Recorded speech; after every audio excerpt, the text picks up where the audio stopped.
در سال 2020 مبلغ جریمه شهر به خطر چقدر رو تشکیل میده نسبت به سال گذشته زیاد یا کم است؟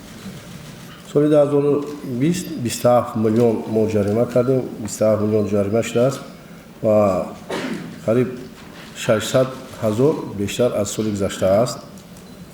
در این سامکورو خیلی بسیار هستند و سنجشون نشان داد که در شهر به خطر شخصانی که قانونشکنی راه دادن هنوز بعضش و جریمه جلب شدگی نیست و ما تصمیم گرفتیم گروه کاری در این سامکورو ادامه داده شخصانی که قانونشکنی راه دادن آماده جریمه‌شون را سپارند.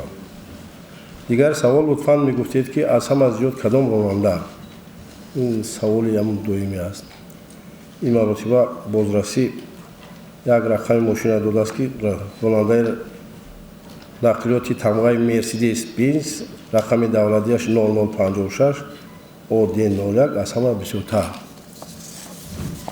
قانونشکنی کرده است. قریب 20,000 سومانی قریب 20,000 سومانی جریمه سپرده است. رحیمی کریم خبرنگار تیوی دوشنبه موافق تطبیق نقشه گنرالی مساحت معین از حساب زمین‌های حدود ناحیه رودکی به شهر دوشنبه وارد گردیدند. در سمت بنیاد انفراساختوری مقامات کارهای داخلی در این قسمت کدام تدابیرها عملی می‌شود؟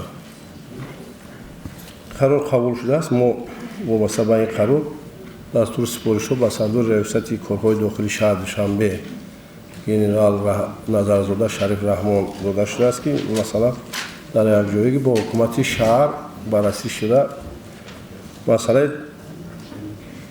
مسئله سازمان دادن ساختارهای مقامات کارهای داخلی در زمین‌های جدا شده بررسی کرده شد. قربانزاده قربان خبرنگاری تیوی جهان نما آیا راننده حقوق دارد روند خدمت رسانی کارمندان بازرسی دولتی اتومبیل را ثبت نماید؟ اگر ها یا نه بس اساسا پیشنهاد می‌دهیم.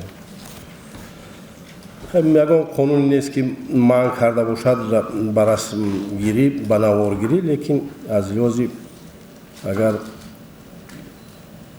قانون‌های بشریت گیریم و قانون جمهوری اسلامی درباره شخصیت هست، شخصیت هر کس نوار گرفتن با واسطه کانال‌های اینترنت پهن کردن اینم از روی همون قانون‌ها درست نیست.